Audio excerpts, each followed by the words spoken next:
Our next guests helped write the soundtrack to our lives, the songs that played at our proms, our breakups, our weddings, our victories, as one half of the most influential production duos in modern music history.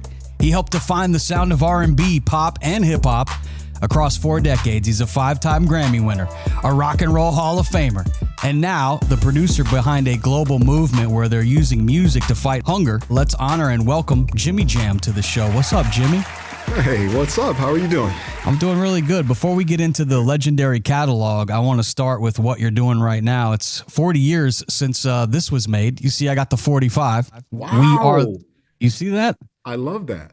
And it's in great shape, too. I'm a collector of vinyl and love music. And I remember what an impact We Are the World had, not only on helping USA and Africa and everything we did, but the song itself, bringing all those artists together in the studio. And now some 40 years later, you're a part of a project that feels like a modern evolution of that, right? Well, it's certainly, I would call it an inspired by project for sure. I think when you think about that, it's been 40 years since that, and also Live Aid. I think music has always been associated with fundraising, but also spirit raising. And I think we're at a point in time where we really need both of those things. And I think that a song can definitely do that, can make people feel better, can invigorate people, can, really start a movement, which I think is an important thing. And as we're in the season of giving, the holiday season, I just think it's the perfect time to try to do something to eradicate hunger, which is unfortunately ravaging way beyond what I think we ever thought it would be.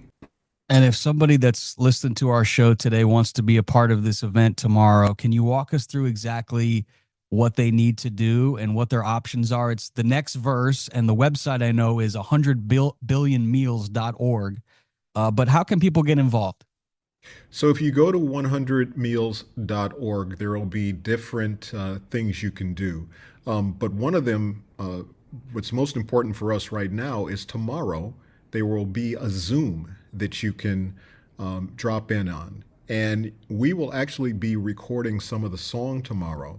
And if you could imagine, if you could be a fly on the wall at We Are the World when that was being recorded and watch the interaction with the artists and that type of thing, that's the experience we're going to try to give people tomorrow. We're going to bring a bunch of people into the studio, and we're going to record the song. But you get to be part of it on Zoom. And there's different tiers. I mean, it's absolutely free to sign up. If you do just come on and without a donation, we hope that you're inspired to donate. There's a $10 level, and $10 actually buys 44 meals. So if you think of it like that, it's a pretty good deal, but it allows you a little elevated access. And then for $19.99 a month, there is what's called the Lifesaver, and that's an ongoing giving thing, but that gives you an even more exclusive VIP experience. So really, at any level you want to join, you can join and be a part of this amazing recording with a lot of amazing artists really from around the world. Some will be in the studio with us, some will be on Zoom. Zoom is one of our partners, and it should be an experience like no other. I know I've never experienced anything like it in the planning stages of it, so I can imagine what it'll be like tomorrow. And it's unique. I noticed on the website you can actually submit your own verse. That's true, where you can write your own verse and submit it. Yeah, so the idea is that, We Are the World was, as you had the vinyl, which is awesome, it's something you listen to. We wanted to try to do something to get people to participate in giving. And so what we're doing is we're calling it the next verse. And the reason we're doing that is when we finish the song, however we end up finishing it, we know in this era of social media and TikTok and all of those types of things, people will do their own versions of it. They will add their own lyrics. They will do a dance version, or they'll do a rock version, or they'll do whatever. We're encouraging that. We want people to continue to keep this song living on in all of its different forms, whatever those take. I was at, the other day, I was at a place where there was deaf kids, and they were doing the kind of simple philosophy of the song, which is in the verse, which is basically, I can change the world, you can change the world, we can change the world, love can change the world. But they, of course, were doing it in sign language, and it was almost like this beautiful choreography. So it's really one of those things. We want people to get involved, to be excited about giving and giving, showing people a way to give. Because a lot of times people, they sit and they go, I wish I could give. I wish I could do something. Well, here's something you can do. And I think using music have actually a good time and raise some spirits along with raising funds. I had fun with it. I went to the website this morning, Jimmy, and then it inspired me to write a few lyrics. So I'm going to pass them on to you, and hopefully these are good. Tell me. I want you to be very critical. But here we go. Every plate we pass by is a prayer we didn't hear. Every meal we take for granted is somebody else's fear. If the table ever turned on us, we'd be hoping someone knew. The world gets better the moment you stop looking out just for you. What do you think Ooh, about that, Jimmy? Is ooh, that smooth? You bars, like that? bars, Gentry, bars, man. All Come right. on, Well, man. you I two, love that. you two can participate. We're here talking with the legendary Jimmy Jam. He's working on this project called The Next Verse, using music to help deliver real meals around the world. I think Tony Robbins and the crew over there have already delivered like 62 million, or is it a billion Billion. already? Oh, with a Billion, B. 62 billion with a B. That's We're trying to amazing. do 100, we're trying to get to 100 billion by 2030. And we'd love to obviously beat that. And we're hoping that this song invigorates and reinvigorates people that have already, been a part of it. But we're hoping, like I say, it's a living, breathing thing. Man, and if people are coming up with lyrics as good as you, we're going to be in good shape. Yeah, hopefully I just inspired some other songwriters out there to go ahead and go to 100billionmeals.org. And you're working with Tony Robbins. When I think of him, he's like the walking motivational speaker. And I'm curious, who was a mentor or a moment, especially during maybe a hard time where somebody really got in your ear and shifted your mindset with like a motivational speech? Do you remember that at some point in your career? Well, a motivational speech, not so much, but I'll tell you the person that probably had the biggest influence on me early on was actually Prince, because Prince was all about work ethic. He was like the hardest working guy I knew, when he didn't have to be. He had so much talent that he really didn't have to work as hard as he did. But I remember we were doing 777 with the time. And I remember I was playing my part and he said, Jimmy Jam, what are you doing with your left hand? I said, I'm just playing with one hand. I only got one part to do. He said, find another part to do. So I started doing my part, and then he said, what note are you singing on the chorus? I said, I'm not. I'm just a three-part harmony. He said, find another note. So it's like, find another note. And then it's like, why aren't you doing the choreography? And it was like, oh man. So by the time we got done, I was so pissed off. I was like, I couldn't do all three things. The next day we came back to rehearsal and Prince goes 777, and I go, oh. And about maybe a minute into the song, 2 minutes into the song, I'm realizing that not only am I hitting my note, I'm playing my part, I'm singing, I'm hitting, I'm dancing, but I even got time to take my hanky out, wipe my face and whatever. And what it showed me was somebody had better belief in me than I had in myself. They saw me better than I saw myself. And so rather than, it changed my motivation about just say yes to doing something. When Tony Robbins asked me to get involved with this, it was something I'd never done before. This type of level of, commitment to not only a cause, but also just the sheer number of people. Lionel Richie, I talked to him, he said, herding cats or whatever the analogy is. But I've never done it before. But Quincy Jones told us a long time ago, who was a mentor, he did say, Jimmy and Terry, this is the kind of thing you need to be doing. And this is like 20 years ago, he's telling us this. So we're going to try to make Quincy proud, I guess. Speaking of Quincy, he produced a friend of mine's album, I'll Be Sure. And I was just talking to him this morning, and he said that you were a mentor of his, that he ran into you not long ago. You guys got a nice photo. So I was supposed to send you some love from Al B. Oh, I love So, that. I'll definitely take that. Yes, thank and you so much. and as a producer myself, Jimmy, I'm drawn to like certain chord progressions that just feel good when you're creating. Do you ever think that that way when you're making a song that or is it always a blank slate for you, or do you kind of have these chords that you like that are in your range? Well, I'll tell you. First of all, I'm so chords. So major seventh chords. You know what the Yes. major seventh chords are. So I'm a major seventh chord fiend. And the reason I love major seventh chords are so much is because to me they're the happiest chords and very emotional chords. And I grew up when I grew up, I was listening to pop music. I was actually listening to Seals and Crofts in America and the Carpenters and Bread and Chicago and groups like that. And whenever I would hear those records, they always had these major seventh chords in them. So whenever I would start writing a song, I would always go straight to the major seventh chord. I then, of course, learned minor chords and all the other stuff.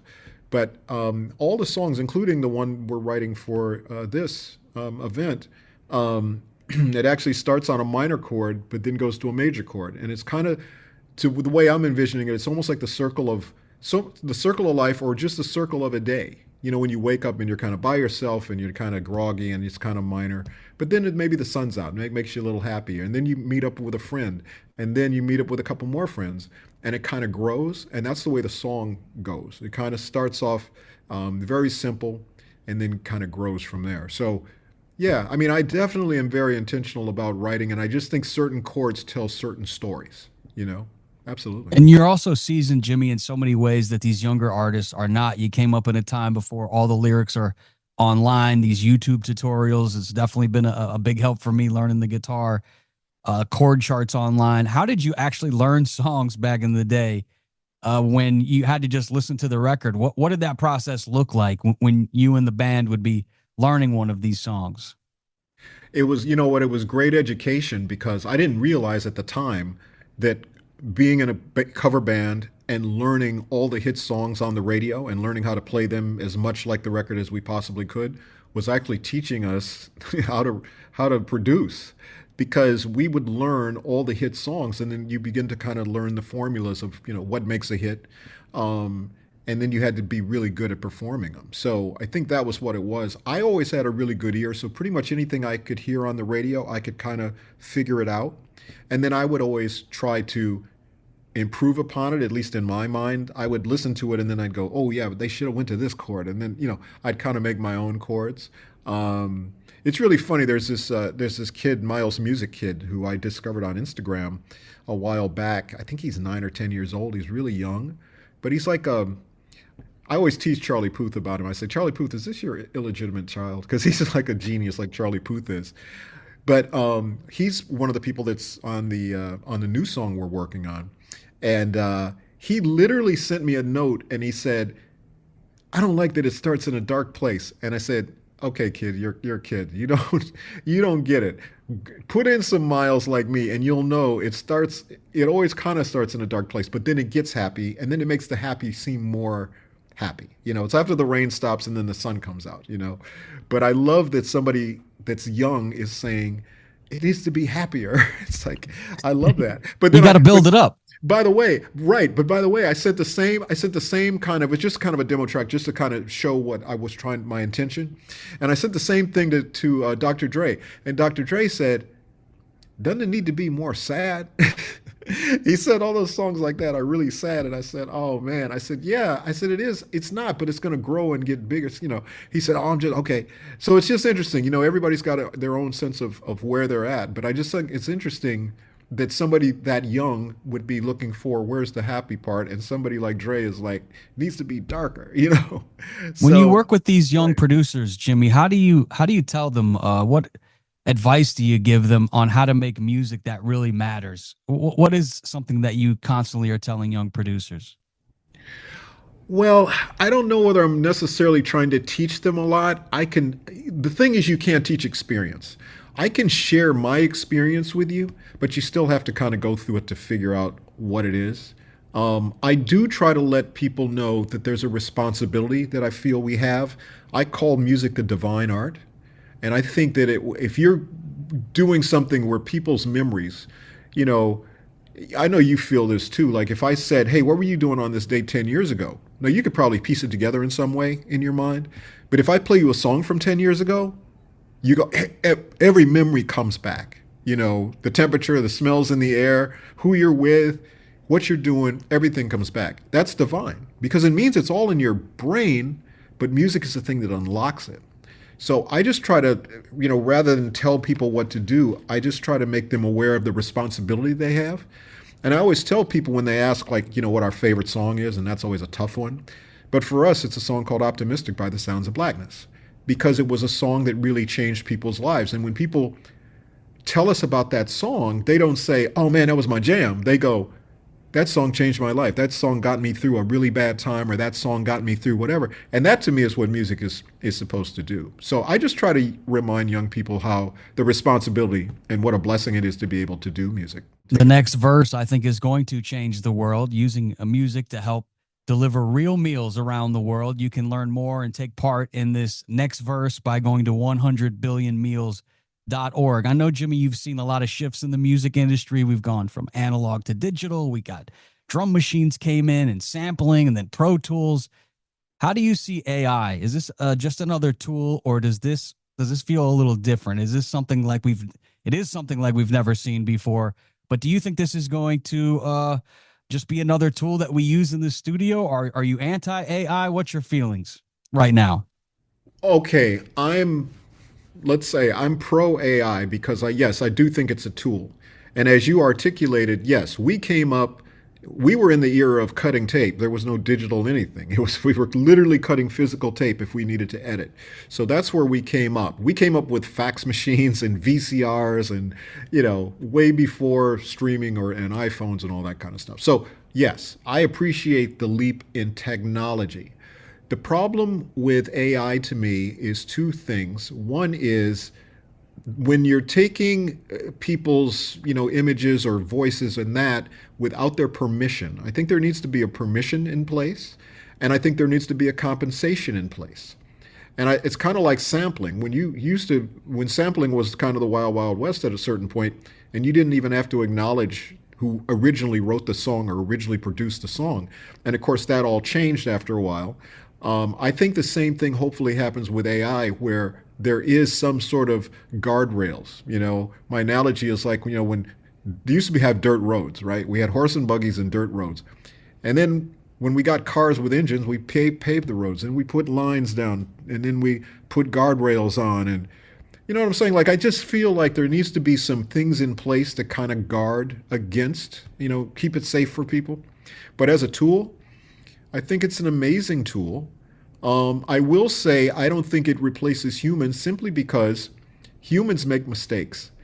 And a lot of our records that people really love, there's a lot of mistakes on those records. And I think if you went in and cleaned up all those mistakes, they wouldn't be the records they are. And I think being human, we wrote the song Born to Make Mistakes by the Human League. I mean, I think that that's part of the beauty of music, is those little flubs, those little mistakes. They may not sound like flubs to you, but the musician that's playing it might go, oh, I messed up on that part.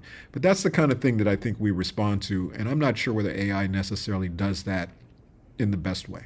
You got to have that swing, ain't that right, Jimmy Jam? You got to swing Gotta into have some of them notes. You've worked with some legendary artists with no AI involved. I'm just gonna as we wrap things up, I'm just gonna quickly mention someone you've worked with, and then you just tell me immediately the first thing that pops in your mind.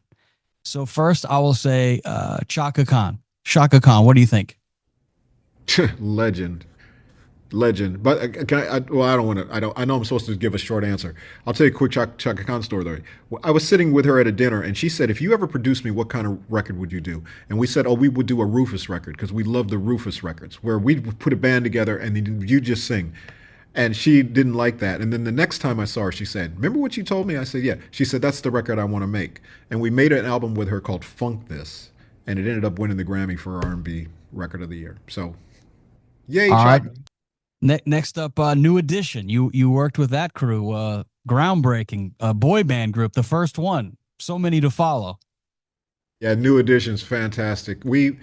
First time we heard their record was actually on tour with The Time back in like 82-ish or something like that in Boston.